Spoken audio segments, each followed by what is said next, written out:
warahmatullahi wabarakatuh. Alhamdulillahi rabbil alamin. Alhamdulillahi wa kafa. Wassalatu wassalamu ala habibina Mustafa wa ala alihi wa ashabihi ahli sidqi wal wafa. Allahumma salli wa sallim ala sayyidina Muhammad al-Fatih lima ughliqa wal khatim lima sabaq, nasiril haqqi bil haqq wal hadi ila siratikal mustaqim wa ala alihi haqqa qadrihi wa miqdarihi al-azim. Subhanaka la ilma lana illa ma 'allamtana innaka antal alimul hakim. Allahumma 'allimna ma yanfa'una warzuqna ilman wa arina al-haqqa haqqan warzuqna ittiba'ahu wa arina al-batila batilan warzuqna ijtinabah wa adkhilna fi 'ibadika as-salihin. Subuhun qudusun rabbuna wa rabbul malaikati war ruh. Muslimin muslimat jamaah majlis kajian pada subuh yang dimuliakan Allah Subhanahu wa taala, bersyukur tanpa henti kita persembahkan kepada Allah Subhanahu wa taala atas rangkaian nikmat dan karunia yang Allah Subhanahu wa taala turunkan dalam kehidupan kita, sehingga di subuh yang penuh dengan keberkahan ini kita dapat hadir di majlis ilmu setelah sebelumnya kita melaksanakan sholat subuh berjamaah dengan harapan kita mengawali pagi kita di bawah payung rahmat Allah Subhanahu wa taala, dan Allah Subhanahu wa taala bimbing kita sebagai hamba-Nya untuk menjemput taufik dan hidayah dari Allah Subhanahu wa taala. Jamaah yang dimuliakan Allah Subhanahu wa taala, kita membahas sesuai tema yang sudah sampai kepada jamaah sekalian, yaitu bab tentang hakikat niat, diangkat dari kitab hadis Al-Arba'in An-Nawawiyah. Bab yang pertama yaitu membahas tentang niat. Hadis dari Umar Ibn Khattab radhiyallahu ta'ala anhu, qala Rasulullah sallallahu alaihi wasallam, innamal a'malu binniyat wa innama likulli imri'in ma nawa. Bahwasanya amal itu tergantung pada niatnya, dan seseorang itu hanya mendapatkan sesuatu sesuai niatnya. Faman kanat hijratuhu ila Allahi wa rasulihi fa hijratuhu ila Allahi wa rasulihi. Siapa saja dari hamba Allah Subhanahu wa taala yang hijrahnya untuk Allah dan Rasulnya, maka nilainya akan dicatat betul-betul niatnya karena Allah dan Rasulnya. Wa man kanat hijratuhu lidunya yusibuha aw imra'atin yatazawwajuha fa hijratuhu ila ma hajara ilaihi. Dan barang siapa yang hijrahnya semata-mata untuk dunia yang ingin dia capai atau ada wanita yang ingin dia nikahi, maka nilai hijrahnya itu sesuai apa yang dia niatkan. Jamaah yang dirahmati Allah Subhanahu wa taala, ini hadis ada asbabul wurudnya. Ini hadis terucap oleh Rasulullah sallallahu alaihi wasallam ketika Nabi memerintahkan sahabat-sahabatnya untuk mempersiapkan diri mereka untuk berangkat hijrah, meninggalkan kota Mekah menuju Yathrib yang sekarang bernama Madinah Al-Munawwarah. Ketika Rasul mendapatkan perintah dari Allah, pertama yang Nabi sampaikan itu kepada Abu Bakar As-Siddiq radhiyallahu ta'ala. Menurut riwayat Nabi datang menjumpai Abu Bakar As-Siddiq di pagi hari. Itu perjumpaan Nabi yang tidak biasa. Biasanya perjumpaan Nabi dengan Abu Bakar As-Siddiq seringnya sore. Hari itu pagi-pagi Nabi datang menjumpai Abu Bakar As-Siddiq radhiyallahu ta'ala anhu, mengatakan, aku diperintahkan oleh Allah untuk meninggalkan kota Makkah menuju Yathrib. Pada waktu itu Abu Bakar As-Siddiq radhiyallahu ta'ala anhu bilang sama Nabi, as-sahba ya Rasulullah, as-sahba ya Rasulullah. Maksudnya dia menginginkan agar dia yang menemani Rasulullah SAW dalam perjalanan hijrah tersebut. Kemudian lalu Rasul mengiyakan, na'am ya Abu Bakar, ya wahai Abu Bakar, engkau yang bakal temani aku untuk berangkat menuju Yathrib. Kata Aisyah radhiyallahu ta'ala anha, Abu Bakar menangis gembira. Dan kata Aisyah radhiyallahu ta'ala anha, aku belum pernah melihat ada orang saking gembiranya sampai menangis begitu banyak, kecuali pada waktu itu aku menyaksikan ayahku menangis ketika Nabi mengiyakan dia boleh berangkat bersama Nabi. Karena memang sebelum perintah hijrah itu turun, Abu Bakar sudah berkali-kali jumpa dengan Rasul mengatakan dan mengajak Nabi untuk meninggalkan kota Mekah. Tapi kan Nabi ini kan pergerakannya ini berdasarkan wahyu. Jadi Nabi itu pergerakannya berdasarkan wahyu, bukan atas keinginannya atau usulan sahabat-sahabatnya. Makanya dalam surat Al-Hujurat itu, ketika Allah berfirman, wa'alamu anna fiikum Rasulullah, ketahuilah wahai para sahabat-sahabat Nabi, di tengah-tengah kalian ada Rasul sallallahu alaihi wasallam. Jika Nabi itu mengikuti apa yang menjadi keinginan kalian atau usulan kalian, la'anittum, maka itu akan menyulitkan kalian. Jadi Allah pesan sama para sahabat-sahabat Nabi dalam salah satu firman-Nya dalam surat Al-Hujurat itu, agar para sahabat-sahabat Nabi itu jangan atur Nabi. Nanti seperti dulu Bani Israel atur Nabi Musa. Nabi Musa suka diatur sama Bani Israel itu. Dan Nabi Musa begitu santun, begitu lembut, selalu mengiyakan. Akhirnya menyulitkan Bani Israel. Seperti ketika Nabi Musa bilang Allah perintahkan cari sapi, mereka tanyanya banyak, aturnya banyak, akhirnya menyulitkan mereka. Maka Allah pesan sama umat Nabi Muhammad, jangan banyak atur Nabi. Kalau banyak kasih usulan ke Nabi, nanti mempersulitkan diri kalian. Dan ternyata memang sahabat-sahabat Nabi itu, mereka ikut apa yang Allah perintahkan itu. Kebanyakan mereka sering mengatakan sami'na wa ata'na. Mereka ikut apa kata Nabi, mereka ikut. Mereka tidak pernah bantah. Makanya para sahabat-sahabat Nabi itu Allah anugerahkan dalam diri mereka itu nilai keimanan. Maka Allah katakan, walakin Allah habbaba ilaikumul iman. Allah Subhanahu wa ta'ala menjadikan kalian itu cinta sama nilai keimanan. Wa zayyanahu fi qulubikum. Dan Allah Subhanahu wa ta'ala menjadikan nilai iman yang begitu indah bersemayam di hati kalian. Wa karaha ilaikumul kufra wal fusuqa wal isyan. Dan Allah Subhanahu wa ta'ala menjadikan hati-hati para sahabat Nabi itu benci kepada kekafiran, kefasikan dan bermaksiat. Di sahabat-sahabat Nabi itu iman mereka kuat, bukan semata-mata karena kehebatan mereka, karena Allah kasih. Allah kasih karena Allah lihat selama mereka ikut Nabi, mereka tidak pernah bantah. Selama apa yang Nabi katakan kepada mereka, mereka iyakan. Abu Bakar As-Siddiq berkali-kali mendorong Nabi untuk tinggalkan Mekah karena sudah mengalami tekanan yang begitu kuat. Tapi Nabi mengatakan belum saatnya. Dan ketika datang perintah Allah untuk meninggalkan kota Mekah menuju Yathrib, Madinah Al-Munawwarah, Abu Bakar langsung berharap dia yang menemani, dan memang ternyata Nabi pilih Abu Bakar As-Siddiq radhiyallahu ta'ala. Menurut riwayat setelah itu Nabi pulang, Abu Bakar As-Siddiq berangkat ke pasar kota Mekah. Dia beli 2 ekor unta. Dia cari yang bagus-bagus, dia bayar. Setelah dia bayar, dia datang ke Nabi, dia bawa dua-duanya ke Nabi.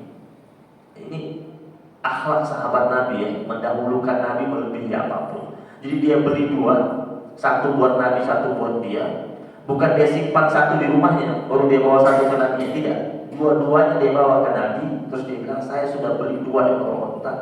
Silakan engkau wahai Rasul, pilih salah satunya. Suruh Nabi pilih duluan, nanti sisanya baru saya. Seperti itu. Terus Nabi bilang, berapa kau beli?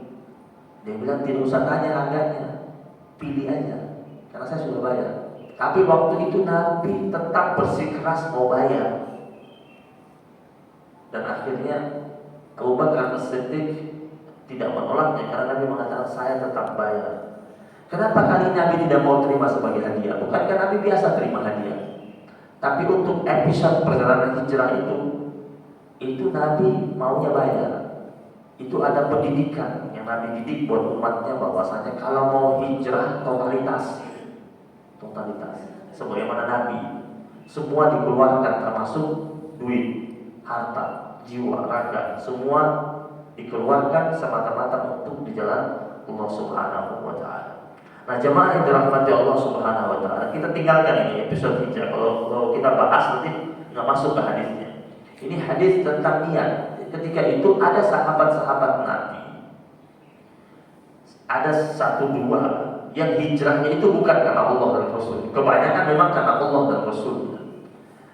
Ada yang memang niat, makanya Nabi kuatkan lagi mereka, dan ingat baik-baik niat kalian. Ini berangkatnya ini semata-mata karena Allah dan Rasulnya. Karena ada yang niatnya keluar dari Mekah karena sudah tidak tahan dengan tekanan di kota Mekah, kemudian sudah tidak bisa bergerak lagi dalam hal berdagang, sudah tidak bisa, diembargo secara sosial dan ekonomi. Udah mendingan kita cari kehidupan lain lah di luar sana. Maka Nabi di sini tekankan bahwa seluruh amal perbuatan manusia ini tergantung pada niatnya. Dan waktu itu ada satu orang, dia mau berangkat hijrah karena dengar ada satu wanita cantik, janda muda, berangkat ke Yathrib juga. Kemudian dia ingin juga ke sana. Kemudian ketahuan sama Nabi, dengar ada sahabat Nabi cerita, maka Nabi bilang, kalau orang yang hijrahnya untuk dunia yang ingin dia cari, atau imra'atin yatazawwajuha, atau ada wanita yang ingin dia nikahinya, maka nilai hijrahnya sampai di situ. Nilai hijrahnya hanya sampai karena memang dia ingin menikahi wanita tersebut. Makanya Nabi kuatkan lagi kepada para sahabat-sahabat Rasulullah SAW tentang esensi daripada niat ini. Hadis ini diriwayatkan dalam berbagai macam jalur riwayat.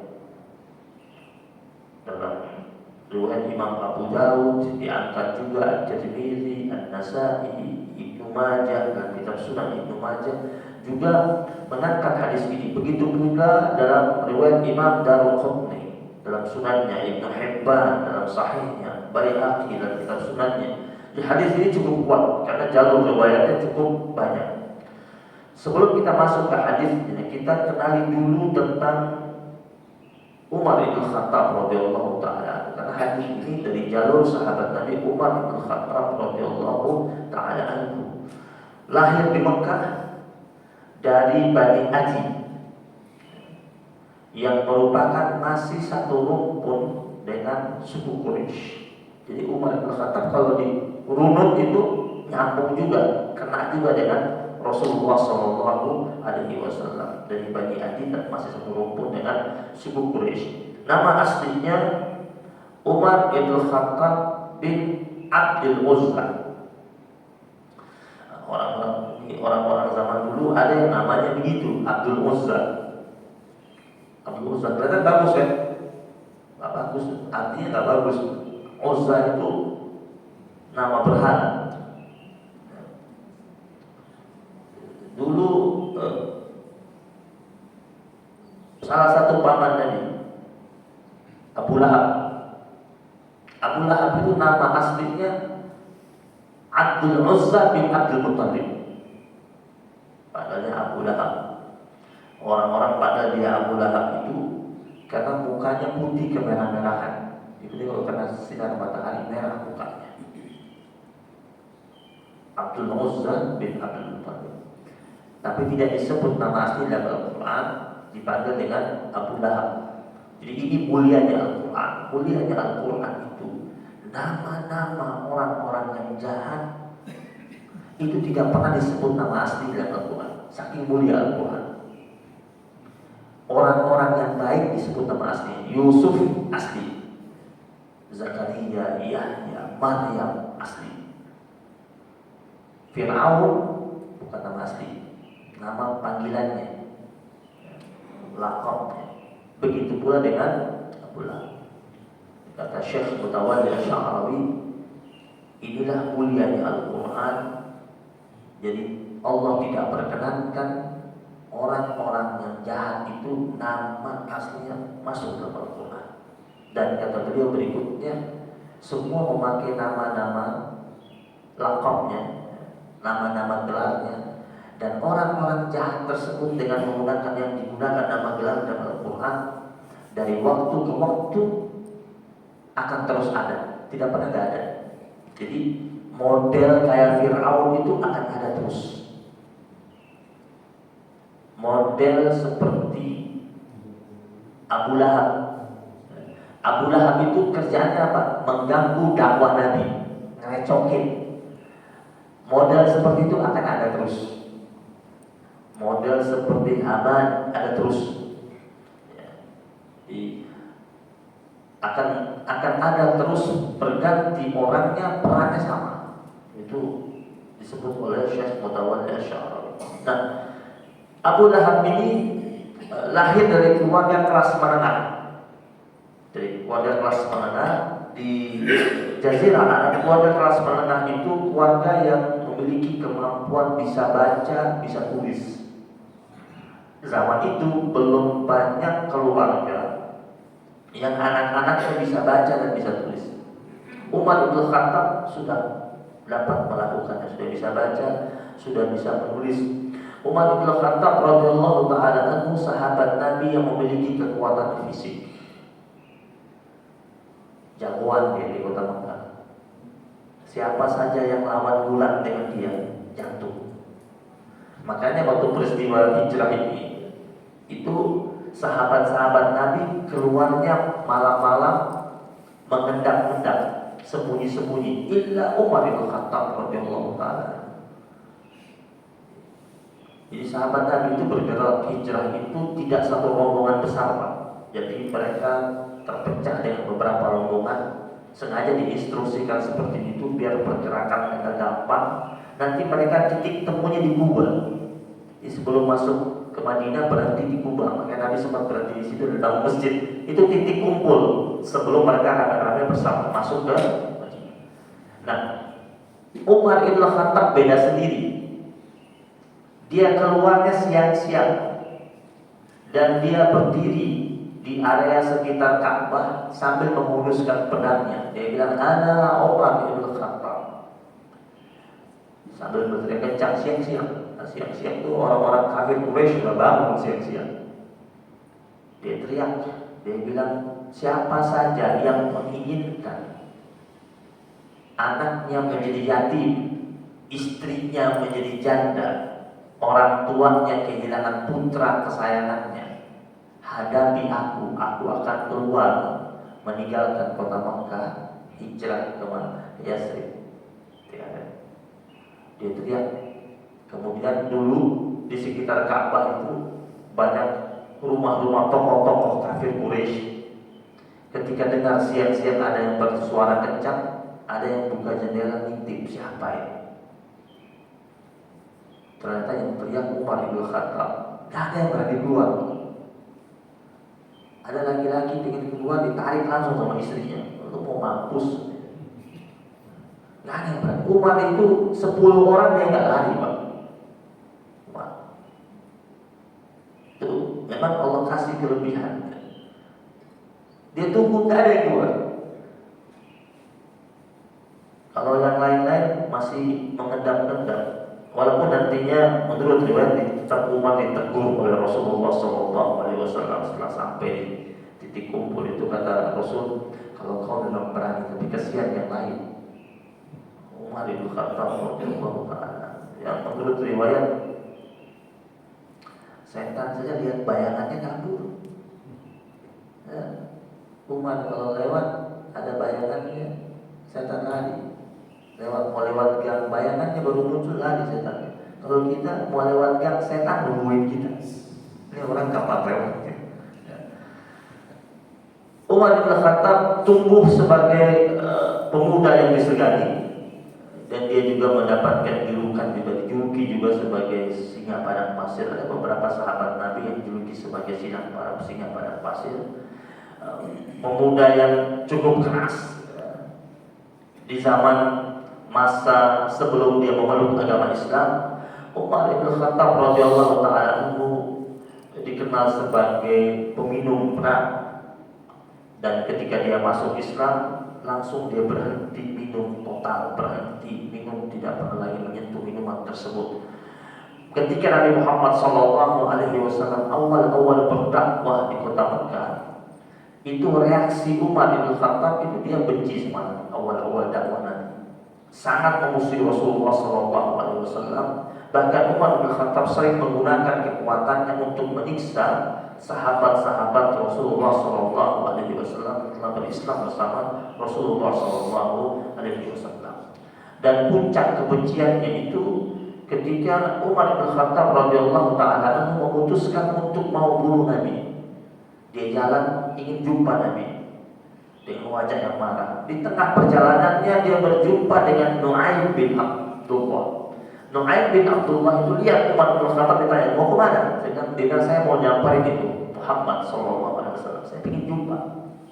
Dengan wajah marah. Nu'aim lihat ini dari gelagatnya bahaya. Tapi Nu'aim bilang, untuk apa? Ya, saya ingin habisi dia. Kata Nu'aim bin Abdullah, untuk apa kau datang jumpai Muhammad SAW? Kau tahu tidak, adik perempuanmu itu sudah masuk Islam.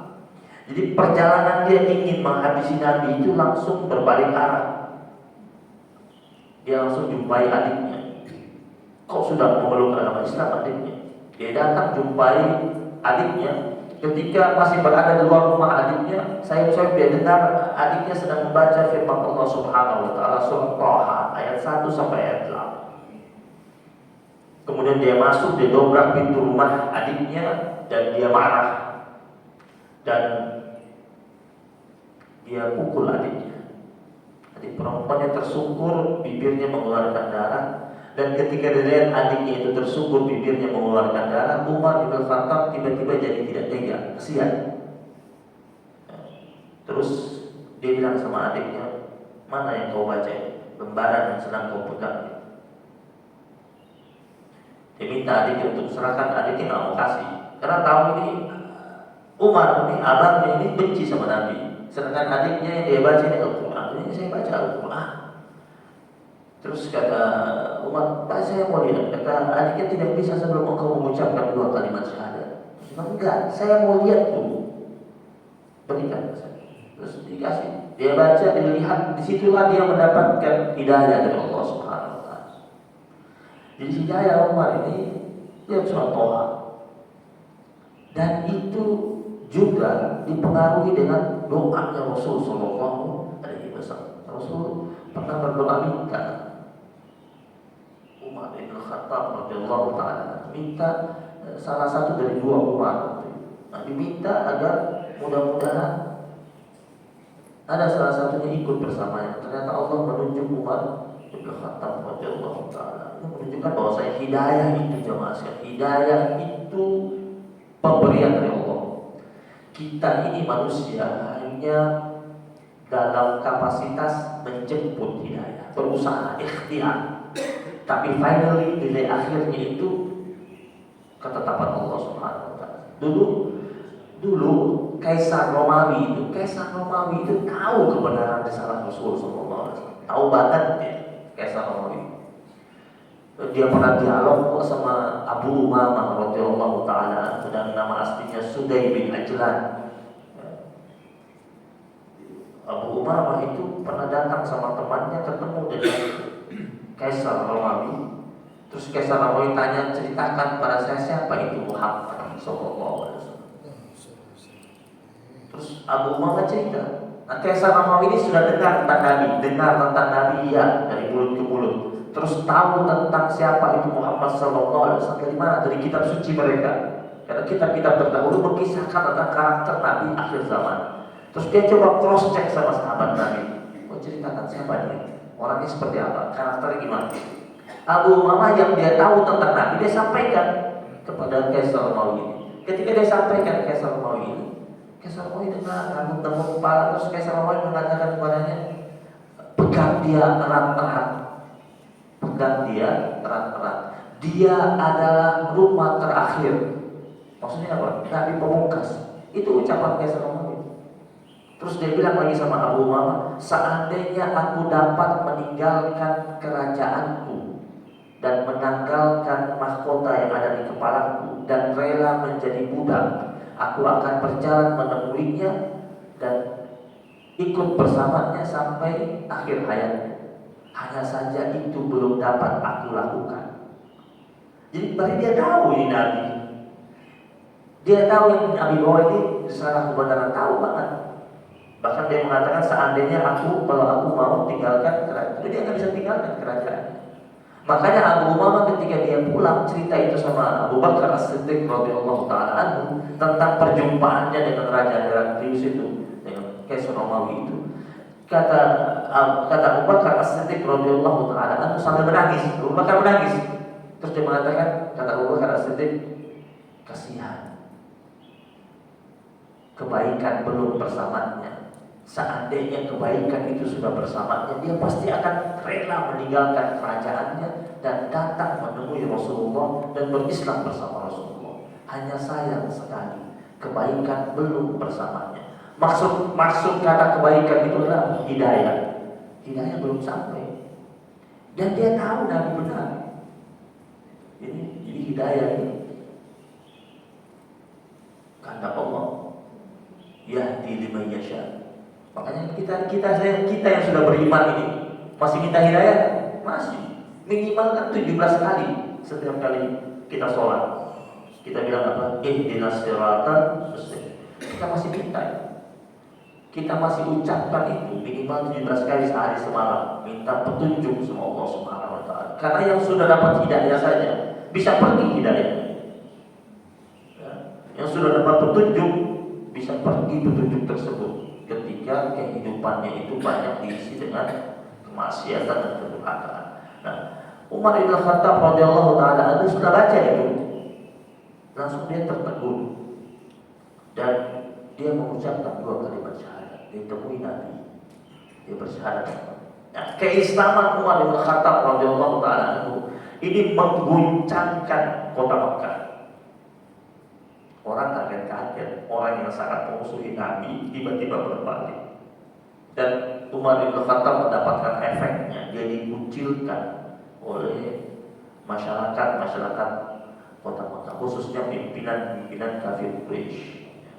Pada masa Abu Bakar As-Siddiq radhiyallahu taala anhu menjadi khalifah, Umar bin Khattab radhiyallahu taala anhu diangkat menjadi penasehat kepala.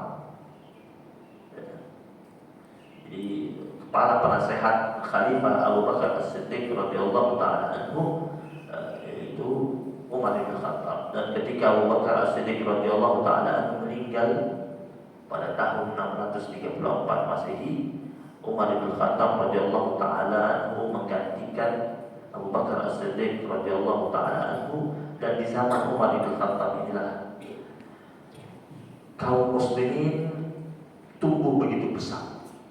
Islam mengambil alih Mesopotamia, Persia. Kemudian ada 2 negara besar adidaya dikuasa pada waktu itu, Persia dan Romawi, itu jatuh di tangannya Umar bin Khattab radhiyallahu taala. Umar bin Khattab radhiyallahu taala banyak melakukan reformasi administrasi. Dialah sahabat Nabi yang paling pertama kali memerintahkan agar diselenggarakannya sensus kependudukan zaman Umar.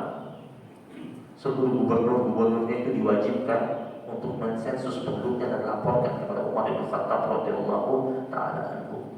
Dan Umar bin Khattab radhiyallahu taala anhu yang membebaskan Palestina di tahun 638. Masehi. 4 tahun setelah jadi khalifah itu dia merebut Palestina dari tangan Romawi.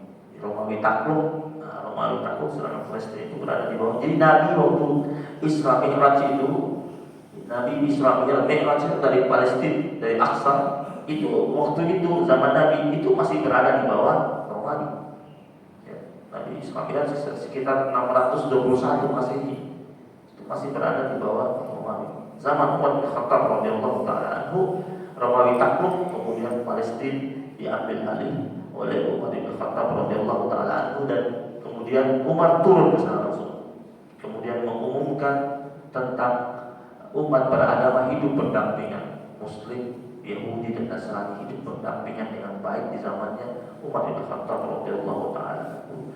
Wafat Umar bin Khattab dibunuh oleh Abu Lu'lu', namanya Fairuz, seorang budak fanatik, aslinya orang Persia, udah masuk Islam, tapi ternyata dia masih menyimpan dendam karena Umar bin Khattab menaklukkan negerinya.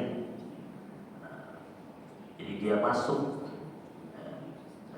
ke arena sholat bersama Umar bin Khattab radhiyallahu taala anhu, dan karena dendamnya dia menikam Umar bin Khattab radhiyallahu taala. Menurut riwayat ketika Umar bin Khattab sempat bersimbah darah dan pingsan beberapa kali, ketika masuk waktu sholat itu sahabat-sahabat Nabi pergi sholat karena Umar pingsan, ditinggalkan sebentar. Mereka balik dari sholat, mereka bilang ini belum sholat, tapi dia pingsan. Terus kata salah seorang sahabat Nabi mengatakan, coba bilang sama dia, ya Umar masuk waktu sholat. Kata teman-temannya, ini lagi pingsan, gimana mau diomong? Ngomongin aja. Terus ada yang teriak, Umar, ya Amirul Mukminin, Umar sudah masuk waktu sholat. Dia bangun Pak dari pingsannya.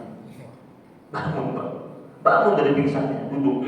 Dan kalian sudah sholat semua? Sudah, kita sudah sholat semuanya. Terus dia bilang, tidak ada kebaikan bagi seorang muslim yang tidak melaksanakan sholat.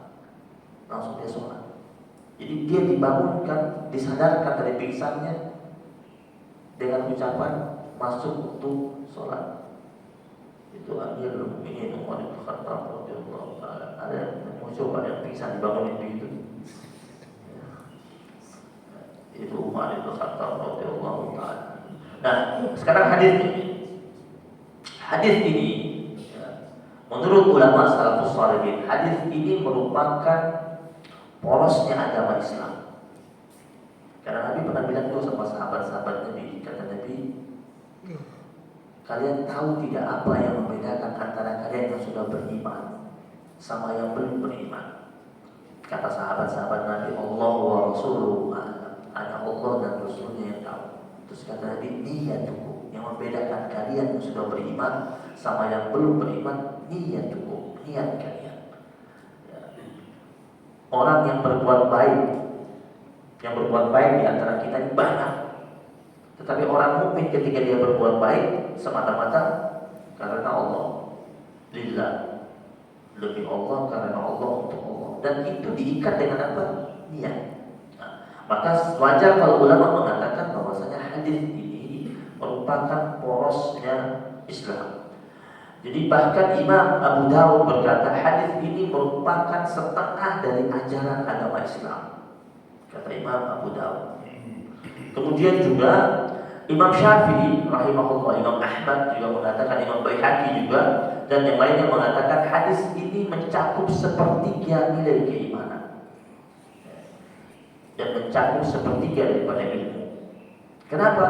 Karena kata mereka, kata Imam Syafi'i, kata Imam Ahmad, kata Imam Baihaqi, bahwasanya perbuatan manusia itu terkait dengan 3 hal: lisannya, kalbunya, dan anggota badannya. Lisan, kalbu, nah, niat ini ada 3 bentuk niat. Yang pertama, niat yang tidak perlu dilafazkan. Niat yang tidak perlu dilafazkan. Contoh, ini depan saya ada air, saya mau minum, ada niat kan? saya nggak perlu lafazkan, saya tinggal angkat, buka, tutupnya, baca Bismillah, minum. Tidak perlu saya bilang saya niat mau minum air 1 gelas, nggak perlu. Niat yang tidak perlu dilafazkan, cukup ya.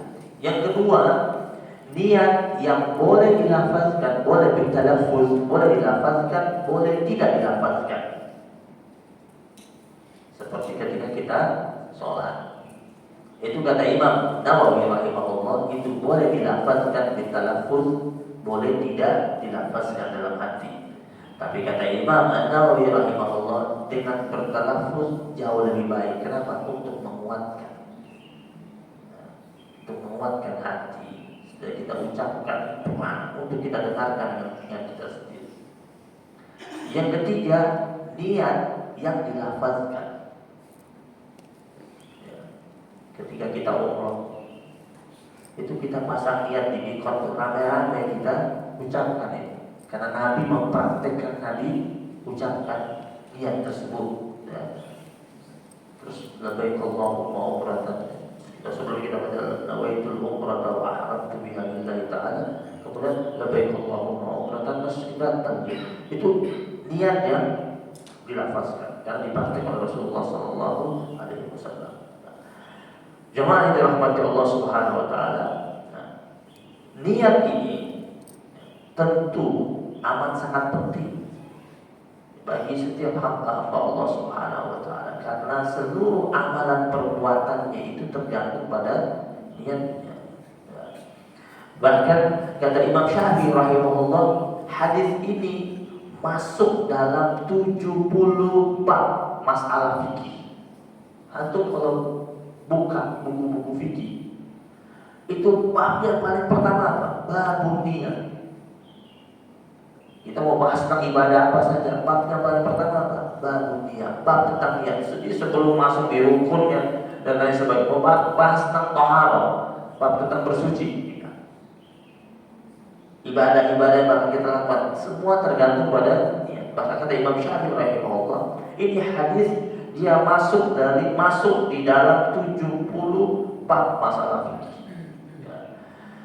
Niat itu apa? Al-qasd, keinginan. Ya. Niat juga diartikan orang yang berazam, bermaksud mengerjakan sesuatu ibadah ikhlas semata-mata karena Allah Subhanahu wa taala.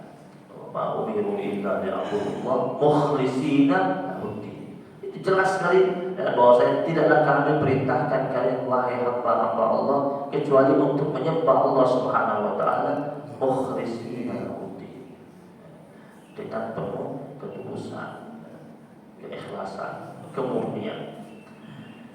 Bahkan suatu amalan menjadi sah secara syar'i jika amalan tersebut diniatkan dengan benar. Jika cacat niatnya, maka rontok amalannya. Ya. Niat ini tentu merupakan amalan hati, dan ketika seseorang itu betul-betul dia niatkan karena Allah Subhanahu wa taala, dia akan mendapatkan ganjarannya dari Allah Subhanahu wa taala. Contoh, karena ada orang dia mandi, tergantung niatnya. Kalau dia mandi untuk bersih, ya sudah dia mandi untuk bersih. Tapi kalau dia mandi, niat dia mandi itu niatnya untuk mau berangkat sholat Jumat, dapat pahala? Mandi saja. Kalau dia mandi mandinya sekadar untuk membersihkan dirinya, ya dia dapat pahalanya bersih. Tapi kalau dia bilang ini hari Jumat saya mandinya niat mandi untuk sholat Jumat nanti, ya sudah dari pagi dia sudah mandi niatnya itu. Sama seperti ketika orang mau memakai pakaian ihram, mandi ihram, dia mandi niatnya mau pakai pakaian ihram, dia dapat pahala. Jadi seluruh amalan kita ini tergantung. Jadi ada hal-hal yang biasa kita lakukan sehari-hari tergantung dengan niatnya. Kalau kita tidak kita pasang niatnya karena Allah, tidak kita pasang niatnya untuk menunaikan hal-hal sunnah, maka tidak tercatat sebagai pahala yang baik di hadapan Allah Subhanahu wa taala. Jadi niat ini membedakan, fungsinya membedakan, menentukan apakah ini yang kita lakukan bernilai ibadah di hadapan Allah Subhanahu wa taala atau tidak. Jika dalam ibadah dan dalam amal perbuatan kita ini kita niatkan semata-mata kepada Allah Subhanahu wa taala, nawaitunya itu maksudnya nawaitunya niatnya, maka dia akan mendapatkan limpahan pahala dari Allah Subhanahu wa taala. Dalam sebuah riwayat hadis Nabi mengatakan ada dua hamba Allah Subhanahu wa taala. Dua orang ini beribadah dengan ibadah yang sama, tetapi ternyata mereka mendapatkan catatan yang berbeda. Ibadahnya sama, sedekah. Yang satu dapat pahala karena ikhlas, niatnya karena Allah. Yang satu biar dipuji. Sedekah juga bukan, tapi biar dipuji. Atau ada yang orang berangkat hijrah tadi, yang berangkat hijrah itu karena Allah dan Rasulnya. Nabi bilang fahijratuhu ilallahi wa rasulih. Hijrahnya itu karena Allah dan Rasul. Abdurrahman bin Auf itu ketika diperintahkan untuk hijrah, dia lepas semua asetnya, Pak. Asetnya semua ada di kota Mekah. Siapa yang tidak kenal Abdurrahman bin Auf? Pedagang sukses di kota Mekah. Setiap barang-barang dagangannya kalau datang dari negeri Syam itu ratusan ekor onta keluar dari negeri Syam menuju kota Mekah, dan di atas pundak-pundak onta-onta tersebut isinya barang-barang dagangan. Kalau sekarang mungkin ratusan kontainer. Itu Abdurrahman bin Auf. Jadi ketika pemuka-pemuka Quraisy tahu dia bakal keluar dari Mekah, mereka intimidasi dia dengan cara mengatakan, kalau kau keluar jangan ada asetmu yang kau bawa, karena kau kaya gara-gara kami yang belanja sama engkau. Jadi mereka sengaja ucapkan itu. Mereka merasa dengan mereka ancam ini pasti Abdurrahman bin Auf gak bakal keluar tinggalkan Mekah. Pasti dia lebih sayang sama hartanya, karena ini harta dia sudah pupuk sekian lama. Puluhan tahun dia berniaga di kota Mekah, masa dia mau tinggalin itu aset-asetnya. Jadi mereka berharap dia gak bakal keluar. Tetapi ternyata tekanan yang didapati oleh Abdurrahman bin Auf itu gak mempan. Mereka bilang jangan ada yang kau bawa. Dia gak bawa Pak semua. Semua asetnya itu ditinggalkan semua di kota Mekah. Abdurrahman bin Auf menurut riwayatnya dia bawa secukupnya dan baju di badan. Ketika dia masuk di kota Madinah, sampai di Madinah ketika itu ketemu dengan salah seorang yang bernama Sa'id bin Rabi. Itu salah seorang saudagar kaya di kota Yathrib pada waktu itu. Dia lihat Abdurrahman bin Auf, dia tahu ini karena sama-sama saudagar. Dia tahu ini orang nih dulu kaya banget di kota Mekah, tapi kenapa datang ke sini hanya baju di badan, gak bawa apa-apa. Ini saudagar kota Yathrib, kota Madinah, datang kenalkan diri, saya orang kaya. Kau perlu apa? Kita lihat bagaimana persaudaraan antara orang-orang Ansor sama Muhajirin. Kalau kita kan biasanya kalau ada teman kita lagi jatuh, terus datang ke tempat kita, sebelum dia ngobrol kita bercerita susah juga, biar dia nggak pinjam duit begitu. Ngomong gitu aja, ini lagi jatuh dia usahanya, datang ke sini ngapain? Jangan-jangan pinjam modal nih. Dia belum duduk, belum kita suruh duduk, belum kasih minuman, kita kan memang zaman lagi susah, gua juga lagi payah nih. Udah ngomong begitu. Tapi saat di topik lain, dia datang kenalin dirinya, gue orang kaya nih, gue duitnya banyak. Dia bilang kau butuh apa? Butuh modal, lapang dagang, apa saja, sebut sama saya. Abdurrahman bin Auf juga bukan orang haji mumpung, bukan orang haji mumpung. Dia nggak langsung mau ini. Dia bilang, suq, mana pasar? Kau tunjukkan saya mana pasar. Akhirnya orang ini tunjukin pasar di kota Yathrib, kota Madinah. Dia lihat pasar, dia lihat bagaimana orang dagang, kemudian barang-barang yang paling laku, market demand-nya seperti apa. Dia pelajari semuanya. Setelah itu dia berangkat ke negeri Syam atau negeri Taum. Dia nggak pinjam uang itu. Orang itu tawarin lapak dagang, tawarin duit, tawarin rumah, nggak mau. Dia berangkat ke Syam, dia ketemui relasi-relasi bisnisnya semua. Ditemuin, dia bilang saya tidak ada duit. Semua punya saya tertahan di kota Mekah. Boleh nggak saya dikasih barang dulu, bayar pakai tempo? Karena Abdurrahman bin Auf selama puluhan tahun berniaga, dia tidak pernah cacat niaganya. Amanah, mereka kasih. Anda tahu bawa aja semua. Bawa aja. Mulai dagang dia di Madinah. Dagang. Jadi kaya lagi, Pak. Sampai menurut riwayat, harta Abdurrahman bin Auf di kota Madinah itu tumbuhnya berkali-kali lipat daripada yang ditinggalkan di kota Mekah. Siapa yang ganti? Allah. Kenapa? Karena hijrahnya karena Allah dan Rasulnya. Jadi dia memang hijrahnya karena Allah dan Rasulnya. Hingga akhirnya kata sahabat-sahabat Nabi di kota Madinah, tidak ada di antara kami di kota Madinah yang berniaga di pasar kota Madinah kecuali bersyarikat dengan Abdurrahman bin Auf. Dan nanti di kemudian hari mereka mampu mengalahkan dominasi Yahudi di kota Madinah. Yahudi itu waktu Nabi baru masuk, itu Yahudi menguasai pangsa pasar kota Madinah. Jadi dulu yang jago dagang itu. Jadi yang mengalahkan itu di kemudian hari itu Abdurrahman bin Auf. Karena Abdurrahman bin Auf semua pedagang-pedagang muslim itu pasti bersyarikat dengan dia. Yang gak punya modal dimodalin sama dia. Jadi Abdurrahman bin Auf membagi hartanya menjadi 3. Yang satu dia bagi, yang satu dari penghasilannya keuntungannya dia pakai untuk belanja.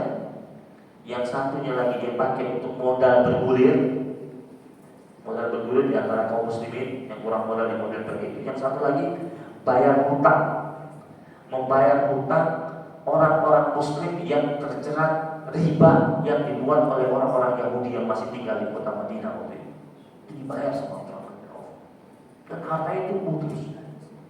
Kenapa? Karena lillahi wa rasulihi, niatnya untuk Allah dan Rasulnya. Jangan kayak ada orang, saya pernah temuin ada orang, kamu kerja di mana sekarang? Alhamdulillah Ustaz, saya sudah hijrah sekarang di tempat yang baru. Di mana? Ya lumayan Ustaz, gaji lebih gede. Itu bukan hijrah, memang cari gaji gede.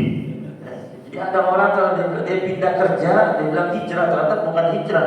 Ngomongnya hijrah, ternyata dia cari gaji gede. Jadi hijrah itu bergeraknya karena Allah dan Rasulnya. Ada seorang pemuda, kemudian dia dagang satu tempat ini, terus dia laku-laku, terus dia lihat ada peluang di tempat lain, saya mau hijrah deh. Tapi fokusnya untuk dapat keuntungan itu, hijrah itu harus bernilai semata-mata karena Allah dan Rasulnya. Mayoritas ulama mengatakan niat itu adalah iradah, keinginan, harus ada keinginan. Jadi niat dan iradah itu sama artinya. Jadi orang ketika dia niat, dia punya iradah, punya keinginan yang kuat untuk menjalankannya. Kata iradah, jadi kata yurid, arada yurid.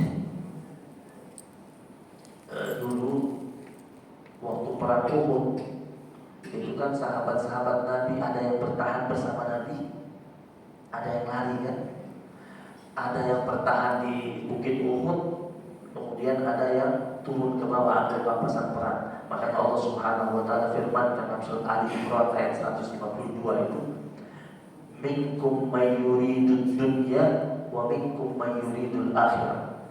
Itu kata yurid di sini ulama mengartikan itu niat. Jadi Allah bilang, ternyata di antara kalian wahai para sahabat-sahabat Nabi yang berangkat ke medan Uhud itu, minkum may yuridud dunya, ada di antara kalian niatnya untuk dunia. Wa minkum may yuridul akhirah, ada di antara kalian niatnya untuk akhirat. Siapa yang niatnya untuk dunia? Yang terpesona sama pampasan perang yang ada di bawah. Nabi bilang jangan turun sebelum ada perintah, mereka turun. Lihat itu banyak pampasan perang. Awalnya pertama kali ketika ada yang ajak turun, itu bilang jangan, Nabi bilang jangan. Terus ada yang ngomong, kalau nggak turun nanti diambil sama yang di bawah. Nanti habis kita di atas nggak kebagian. Akhirnya boleh terpengaruh turun. Ada yang nggak turun, Pak, tinggal beberapa orang. Nah itulah yang Allah bilang yuridul akhirah, ingin akhirat, tidak turun, bertahan sesuai perintah kami. Yang turun ini akhirnya bikin pasukan. Jadi pasukan muslimin itu awal tempur perang Uhud itu menang. Jadi sudah setengah pertempuran menang sebenarnya, tapi berbalik jadi kalah karena itu ada yang ingin dunia itu. Dan yang tersisa di atas itu semuanya tewas. Kenapa? Karena dibantai oleh pasukannya Khalid bin Walid. Dan itu Khalid bin Walid masih kafir. Ya, Khalid bin Walid salah satu panglima pasukan musyrikin waktu itu. Dia lihat sebenarnya Khalid bin Walid sudah kabur, Pak. Dengan pasukannya dia sudah kabur. Tapi sambil dia noleh ke belakang, dia lihat itu kok turun. Maka dia bilang sama pasukannya, tahan dulu, kita putar balik. Mereka putar lewat lereng Uhud lewat belakang, mengendap-endap dari belakang, naik ke atas. Yang tinggal sedikit di atas udah gak menyadari kalau ada pasukan musyrikin naik dari belakang, dan mereka semuanya tewas. Dari situlah akhirnya pasukan musyrikin dengan mudahnya melancarkan panah menyerang pasukan Rasulullah SAW. Belum lagi banyak orang-orang munafik yang balik badan juga. Bayangin, itu kejadian yang amat menyedihkan sebenarnya. Jadi Nabi tidak didengar perintah. Tetapi itulah mulia Nabi Muhammad SAW. Kalau Nabi sebelum Nabi Muhammad, umatnya tak patuh sama Nabi, langsung dapat azab. Langsung dapat azab. Baca sejarah, baca di Al-Quran sejarah Nabi sebelumnya. Yang tidak patuh langsung tenang. Itu yang tidak patuh sama Nabi Musa, bilang jangan datang hari Sabtu, nggak boleh ke sungai, jadi kerak semua. Tapi ini lari dari medan perang tidak patuh, yang langsung diazab. Kenapa? Karena Allah bilang, wa ma kana Allah liyu'adzibahum wa anta fihim. Allah tidak akan azab mereka, umat wahai Rasul, wa anta fihim. Ini mulianya Nabi, sedangkan engkau berada di tengah-tengah mereka. Bahkan setelah mereka sadar, mereka kembali jumpa sama Nabi, Allah bilang apa sama Nabi? Beristighfarlah kepada Allah untuk mereka. Jadi Nabi minta ampun sama Allah atas kesalahan mereka. Di kesalahan mereka itu tidak bisa ditebus dengan istighfar mereka, tidak bisa. Harus ditebus dengan istighfarnya Rasulullah SAW. Jemaah yang dirahmati Allah SWT, waktu jualan membatasi kita. Baru 5 halaman dari 16 halaman. InsyaAllah kita lanjutkan pada pertemuan yang akan datang. Kita memohon kepada Allah Subhanahu Wa Taala, kita menjadi hamba Allah yang kuat imannya dan kuat niatnya. Dan mudah-mudahan Allah Subhanahu Wa Taala kuatkan kita dalam ketakwaan kepada Allah Subhanahu Wa Taala. Rabbana taqabbal minna innaka antas samiul alim wa tub alaina ya maulana innaka antat tawwabur rahim. Allahumma sahhil umurana wa umur jami'al muslimin wal muslimat ya muyassir kulla asir فتيسير العسير عليك يسير. ربنا هب لنا من ازواجنا وذرياتنا قرة اعين واجعلنا للمتقين اماما. ربنا اتنا من لدنك رحمة وهيئ لنا من امرنا رشدا. ربنا اتنا في الدنيا حسنة وفي الاخرة حسنة وقنا عذاب النار. وصلى الله على نبينا محمد النبي الامي وعلى اله وصحبه وبارك وسلم. الحمد لله رب العالمين. سبحانك اللهم وبحمدك أشهد أن لا إله إلا أنت أستغفرك وأتوب إليك. وبالله التوفيق والهداية والرضا والعناية والعفو منكم. والسلام عليكم ورحمة الله وبركاته.